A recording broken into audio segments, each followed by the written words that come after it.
Let me introduce the black square visual problem. All right, you're going to be using 4 solid black squares, approximately, the same dimension, making sure that they're square, okay, and not something rectangular, to create a graphic, that means visual, outcome that represents or expresses the feelings of each word that I have on this handout down below. We'll look at the words in a moment. I'm going to ask that you make 3 preliminary sketches, 1, 2, and 3, for each word in the small boxes.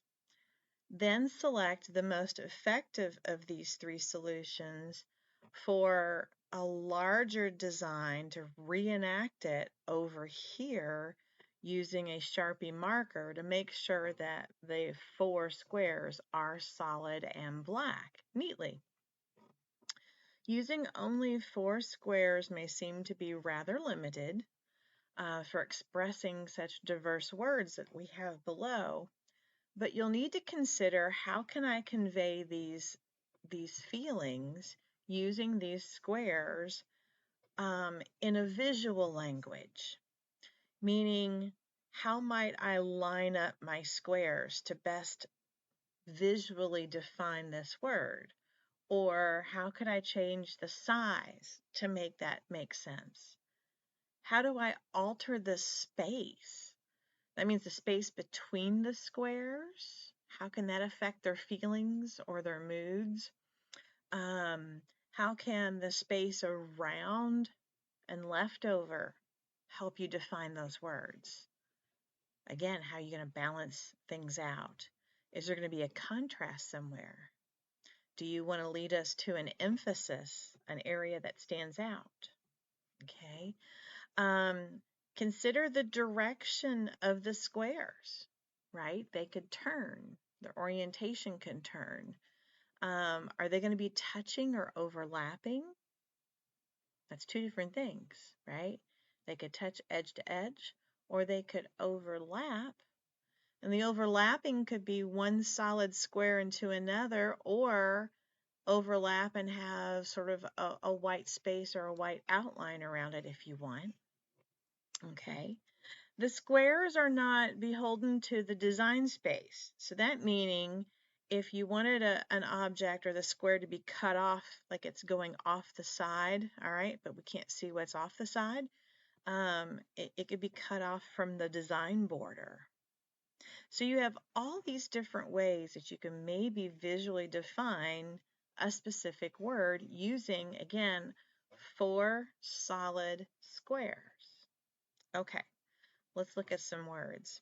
And I've put the definition of the words underneath of it just so you can kind of get a feeling, one person's defining of one word and another. So I went to the internet, we looked for definitions that were going to best describe it. So in these first 3 boxes here, you're going to come up with 3 different ways that you could illustrate the visual communication of the idea of order. Order is the arrangement or the disposition of people or things in relationship to each other according to a particular sequence or pattern or a method. For example, I filled the cards in alphabetical order. Similar words to order would be sequence, an arrangement, organization, structure. So this kind of gets you thinking of how am I going to organize these 4 squares to give us that sensation or feeling of order. All right. Other words, increase, to become or to make greater in size, its amount, intensity, or degree. Car use is increasing at an alarming rate. Other similar words, to grow, get bigger, get larger, become greater, enlarge, expand. So hopefully some of these things kind of help wrap your head around some visual things that you can do with those squares to illustrate graphically the feeling of increase. right? So again, you're going to have 3 different kind of ideas work out in pencil, right? And then come over here and enlarge the what you feel is the strongest of your 3 in the larger square using a nice Sharpie marker. Several things. One, I would take another scrap piece of paper from the printer area. You can open up the printer, take a loose piece of paper, or if there's paper down below, take a piece of paper, put it underneath these handouts so that you don't get Sharpie marker to bleed through onto your other page or onto the desktop. I'd appreciate it. Um, Another thing is I wouldn't staple these together until you're all done, kind of a deal. Kind of leave them as individual sheets, and there are 2 sheets of paper that you're printing out. All right. Let me show you a sample. Let me come back over here to the Black Square Challenge. And I had 2 samples I wanted to show you, but I didn't want to show you much because I didn't want you to kind of take away your own creativity. Okay. So this was an example of increase. All right, check this out. So obviously there's a size change going on, right, in these squares. And we can't see them because they're kind of overlapping each other. So I can't see this second square up because it is being overlapped by an enormous square that has gone off the page or the design space, right? But you see this kind of increase going on here as sort of like a step, right?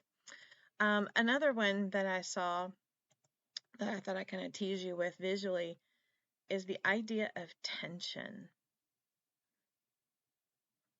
How are you feeling tension by these 3.5 squares, right? Remember, they can go off the edge. How are we showing and seeing that sense of tension? All right, so this kind of gives you an idea. Here are some of our other words. Congested, tension, and bold. All right, so again, work out in pencil first and then come back with your solid Sharpie marker. Uh, with the with making the squares, you could utilize for the final one, so you know you have it nice and crisp and clean. I mean, you could utilize a pencil up against, like, say, your student ID or like from your lanyard or maybe the side of a folder, right? To kind of get you a nice straight line and then go back over carefully with a Sharpie marker, okay?